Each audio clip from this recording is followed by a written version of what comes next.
Halo teman-teman kelontung ruru. Nah, kembali ke seri crossover ya. Ini biasanya kalau soal sukulent dan kaktus kan istri saya yang bawain.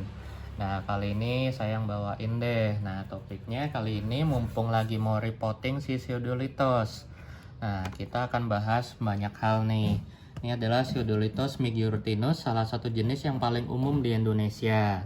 Nah, saran dari kami kalau mau miara Pseudolitos, cobalah dari si migurtinus ini.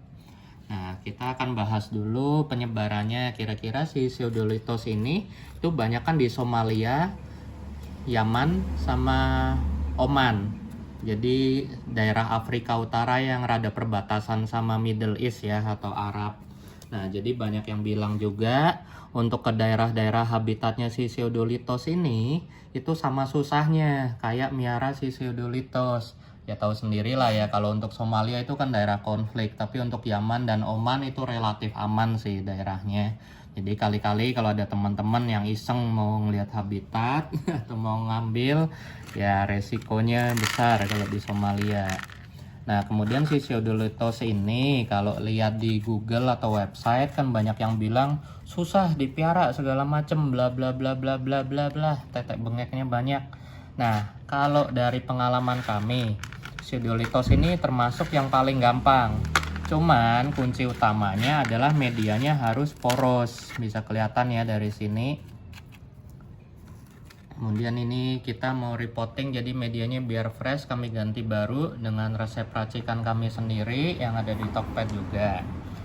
Nah, kuncinya apalagi selain media yang harus poros. Kalau media poros, kalian atur penyiramannya. Kalau kalau tanaman baru di repotting kayak entar ini, itu jangan terlalu sering disiram. Tapi kalau medianya poros dan si pseudolitosnya udah tumbuh lama di situ, nah itu bisa sering disiram karena akarnya udah stabil dan udah banyak. Nah, kita akan lihat kayak apa sih kira-kira perakarannya si Pseudolitos ini. Nah, di habitat sendiri si Pseudolitos ini dia benar-benar tumbuh sesuai namanya, Pseudolitos. Batu palsu ya, pseudo itu kan artinya palsu atau menyerupai atau mirip atau KW lah. Nah, kalau si litos itu kan batu. Nah, biasanya di habitat mereka beberapa jenis bisa tumbuh menyerupai klaster, tapi banyakan mereka monolif kayak gini ya, tunggal seperti litops. Tapi litops saja masih bisa bentuk klaster. Nah, kita bisa lihat perakarannya tipenya fibrous, halus. Dia nggak ada akar tunjangnya yang gede banget kayak beberapa jenis sukulen lain. Nah, kita bisa lihat kenapa sih mereka mengambil tipe kayak gini. Kalau kalian lihat di foto-foto habitatnya, si Pseudolitos itu banyak kan di tanah yang datar. Nggak nempel di lereng-lereng tebing kayak beberapa jenis sukulen lain. Maka dari itu mereka lebih perlu akar yang fibros kayak gini. Karena relatif aman. Nah, kemudian kita bisa lihat juga dari kondisi tekstur media yang kami pakai ini relatif basah. Dan bisa dilihat kandungan organiknya juga lumayan banyak dan akarnya juga lembab. Nah, kuncinya lagi selain media dan penyiraman itu adalah temperatur. Jadi kalau teman-teman piara di kita lihat dari kata orang dulu. Kalau kata orang susah segala macam, tapi pasti ntar ada yang ngomong, ah gampang kok di tempat saya segala macam bla bla bla bla. Nah, kalian cek dulu. Kalau di grower bule udah pasti di daerah 4 musim dan dia miaranya pas lagi musim dingin. Pokoknya intinya pas lagi negara-negara yang banyak musim dinginnya gitu, udah pasti keluarga sukulen gini bisa tumbuh bagus. Nah, kalau di kita Indonesia udah pasti di daerah Lembang, Batu, Bandung dan sebagainya. Sedangkan untuk Pseudolitos ini tadinya kami piara di Cakung, di kebun kami di outdoor. Nah, seperti teman tahu kalau daerah tengah kayak Cakung, Cibubur, Bogor, dan sebagainya itu malamnya relatif dingin. Jadi itu masih relatif oke untuk sukulen. Tapi untuk kalian yang tinggal di daerah pesisir pantai, contoh kayak Surabaya, Makassar, Jakarta, Ancol, dan sebagainya, kami saranin untuk piaranya di indoor pakai atap. Kemudian penyiramannya juga diatur seaman mungkin lah, lebih jarang. Kenapa? Jadi seperti Nepenthes juga, kalau di Pseudolitos atau keluarga sukulen lainnya yang rewel, kalau kalian bisa beri kondisi iklim yang ideal, dia relatif lebih bandel. Cuman kalau soal suhu atau iklimnya itu nggak sesuai, misalnya panas, malamnya nggak ada suhu drop, itu pasti akan banyak masalah. Nah, kelihatan ya, ini pas di cakung, di outdoor aja yang relatif dingin, tapi nggak sampai intermediate lah. Ini badan lamanya kecil ya. Kemudian juga karena dipiara di outdoor, atapnya seadanya, ini banyak damage-nya. Nah, damage-nya ini terjadi biasanya kalau di Pseudolitos, kalau yang bercak itu biasanya karena cell burst. Jadi kayak suka ada bintil-bintil, nah kayak gini. Nah, kalau cell burst tersebut udah makin parah, jadi karena kehujanan, musim hujan, apalagi cuaca di Indonesia kan suka kacau ya. Ini bisa kayak gini. Hujan terus kena panas. Ya, hujan, panas, hujan lagi, nggak jelas deh pokoknya tuh bisa sampai kayak gini. Nah, untuk Pseudolitos sebenarnya sama kayak Litop, sekalinya udah keinfeksi, itu udah ya susah lah. Nah, ini kami sedang hoki. Walaupun dia sempat kena damage parah kayak gini, tapi dia relatif masih recover. Maka dari itu selanjutnya kami bawa dari cakung, kami piara di indoor, di dalam kamar menggunakan grow light dan malamnya pakai AC. Dan kelihatan ya perkembangannya langsung meningkat pesat. Jadi yang paling dibutuhin oleh Pseudolitos itu kalau bisa malamnya lebih dingin lumayan jauh. Kemudian ada grower yang bilang, saya pakai medianya full kumis, full batu, oke kok. Nah, kemudian ada juga banyak yang saranin medianya juga pakai mereka pakai organic matter gitu, media-media organik yang relatif subur. Nah, yang benar yang mana? Nah, sekali lagi yang penting kalau teman-teman mau menyalahi kodrat alam, jadi kodrat alamnya si Pseudolitos ini kan Pseudolitos di habitat itu mirip tavor, dia hidup di lingkungan yang relatif rendah nutrisi. Dan kalau teman-teman tertarik baca jurnal para keluarga sukulen dan batu-batuan ini, kalian bisa cari keywordnya di Google stone eater. Jadi banyak dari keluarga sukulen yang beradaptasi. Jadi kalau nepe kan insect eater ya di lingkungan rendah nutrisi. Kalau mereka makan batu dengan bantuan bakteri-bakteri dan mikroba lain. Nah, dari situ kelihatan ya sebenarnya yang paling dibutuhin utama oleh mereka adalah dekomposisi dari bebatuan. Yang utamanya biasanya hasilnya adalah mineral. Jadi untuk pemupukan ini mereka termasuk low feeder. Mereka nggak terlalu butuh nutrisi yang banyak banget. Terus juga mereka salah satu komponen utama paling dibutuhin, ini salah satu kunci pemeliharaan saya sharing. Kalian perhatiin kalau tanaman berdaun masih butuh N. Apalagi untuk sukulen yang ada daunnya kan, beberapa kayak Caudex dan lain-lainnya. Tapi kalau untuk yang nggak memiliki daun kayak gini tapi masih memiliki klorofil, jangan main-main dengan N atau nitrogen. Banyakin P dan K. Karena mereka sangat bergantung ke perakaran dan metabolismenya. Jadi nutrisi P dan K itu yang paling berpengaruh. Maka dari itu untuk pemupukan kami pakai yang N-nya sangat rendah, kemudian PK-nya besar. Dan paling aman adalah yang slow release, model-model Osmocote gini. Bisa didapat juga di Kelontong Ruru. Nah, ini yang akan kami pakai ya udah di ecer. Kemudian kadang saya juga pakai Cactus Focus untuk monthly fertilizing lah.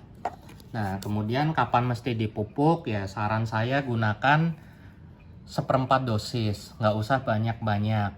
Kemudian juga untuk waktunya ya pas lagi pertumbuhan. Jadi kalau dia sedang musim panas, biasanya keluarga sukulen ini mirip kayak Lithops, pertumbuhannya cenderung stagnan. Nah, kalian kalau mau pupukin biasa pas musim-musimnya yang adem lah, jangan terlalu panas. Atau kalau dipiara di indoor ya pas pertumbuhannya ngebut. Jadi intinya jangan terpaku ke suhu, tapi kalian perhatiin kalau dia lagi tumbuhnya cepet, nah itu di fertilizing paling aman.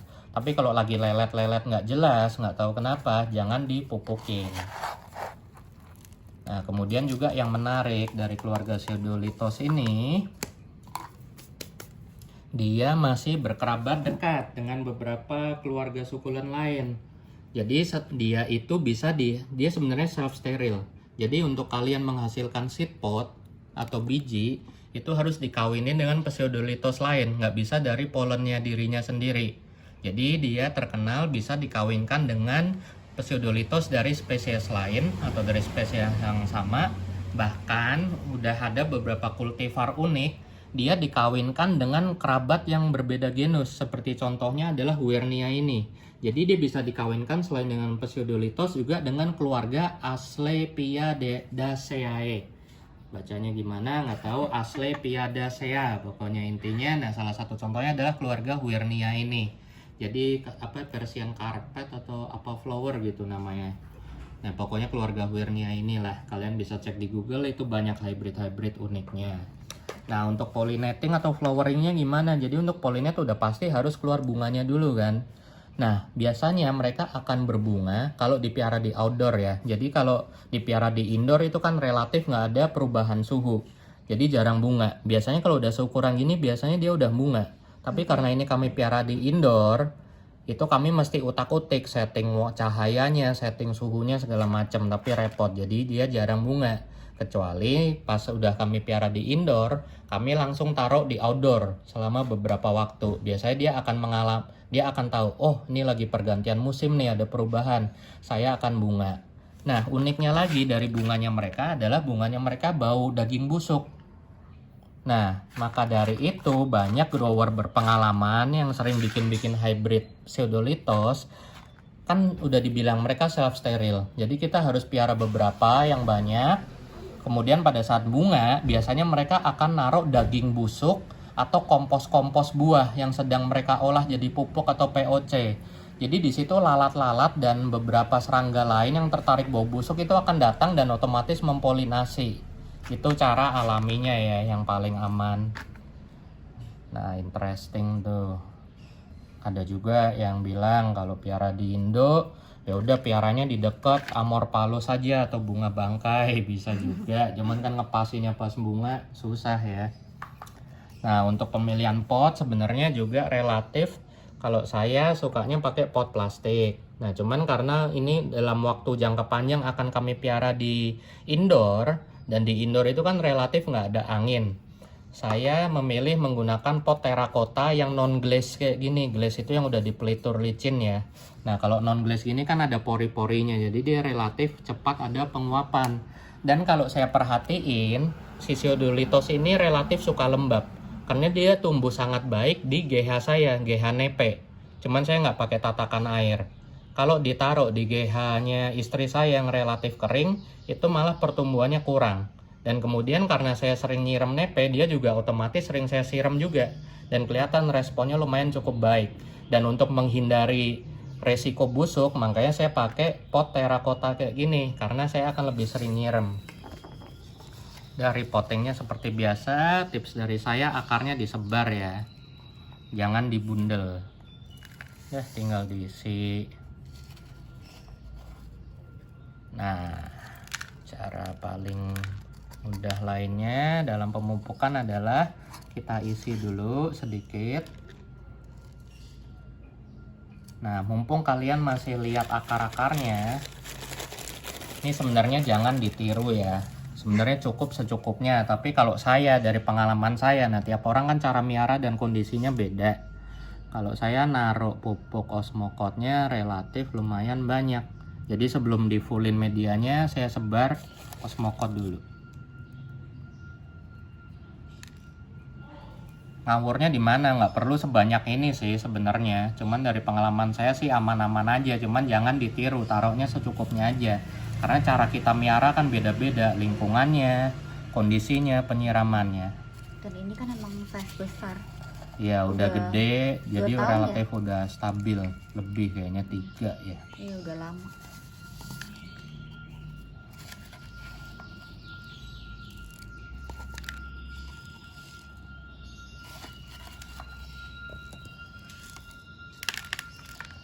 Untuk media racikan kami ini juga mengandung bahan organik, 2 bahan organik yang jadi resep rahasia kami.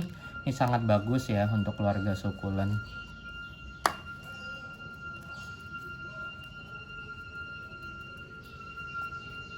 Nah, keunggulan dari pot terakota yang non glaze kayak gini, dia kan punya pori-pori. Jadi andai kita nyiramnya kebanyakan, dia juga akan mengalami respirasi keluar dari pori-porinya ini. Cuman kelemahannya apa? Semua itu kan pasti ada plus minusnya. Kalau saya sebenarnya lebih memilih pot plastik karena akar itu jarang nempel di pinggiran pot plastik. Tapi kalau di terakota yang berpori gini kan mereka sebenarnya batu juga ya. Itu akarnya Pseudolitos tuh biasa nempel banget di pinggirannya. Cuman nggak apa-apa, ini kan jangka panjang. Dan juga jangan lupa Pseudolitos itu termasuk tanaman yang suka root bound. Jadi sebisa mungkin potnya kecil, jangan langsung gede. Kecuali udah adaptasi, akarnya udah rimbun, digedein nggak apa-apa. Atau kalian udah punya pengalaman ya sama Pseudolitos. Nah kemudian karena ini juga sekalian untuk display, akan kami beri topping.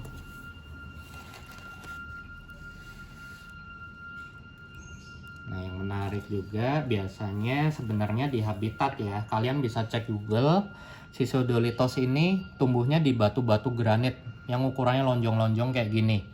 Jadi kalau di pemeliharaan atau di orang-orang piara kan dia stand out banget kelihatan ya Pseudolitos. Tapi kalau kalian cek foto habitatnya, kalian pasti akan mengira itu batu. Saya aja nggak nyangka pas pertama kali saya lihat, ngapain sih nih orang moto batu. Cuman pas saya lihat, buset, ternyata di tengah-tengahnya itu Pseudolitos. Dan kalau di pemeliharaan bentuknya kan normal, kecuali cubiformis, kotak, dan lain-lain. Tapi si Megiurtinus ini di habitat banyak yang bentuknya random banget, bener-bener persis batu. Itulah hebatnya rawatan alam ya. Kalau manusia ngerawat bentuknya normal, tapi kalau di alam dia bener-bener bisa melenyot persis batunya kayak gini. Bahkan di sana juga batunya banyak kan yang merah kayak gini. Dan si Pseudolitos warnanya bisa merah juga di situ. Nah, kalau teman-teman ada yang pengen warnanya merah, kalau dari saya baca literatur itu ada dua faktor. Yang pertama tentu genetik. Ada yang memang bakat merah, ada yang memang tetap hijau. Dan kedua, kalau grower luar atau bule-bule itu bilang makin full sun makin merah. Tapi itu kan negara dingin. Kalau saran saya di tropis, kalau kalian tinggal di tempat dingin nggak apa-apa full sunin. Tapi menurut saya pribadi, kalau kalian tinggal di dataran rendah jangan di full sun, rawan. Kemudian juga warnanya merah, kenapa? Itu pasti ada faktor defisiensi nutrisi selain genetik juga. Sama seperti yang sering saya bilang, untuk beberapa hoya, beberapa anggrek, kalau warnanya makin merah itu biasanya dia medianya udah terlalu asam atau sangat rendah nutrisi. Jadi dia warnanya malah mencolok banget. Jadi sebenarnya itu kecacatan ya, tapi menjadi suatu kecantikan tersendiri. Nah sebenarnya yang bagus adalah di scape, batunya yang kayak gini. Nah cuman karena saya nggak punya ya, saya pakai batu merah biasa lah, batu kacang. Kita topping aja.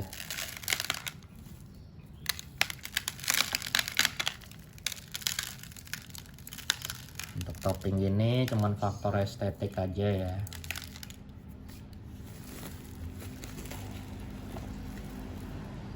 Selain faktor estetik juga batu-batu merah gini pasti mengandung mineral-mineral tertentu yang dibutuhin oleh para sukulen ini.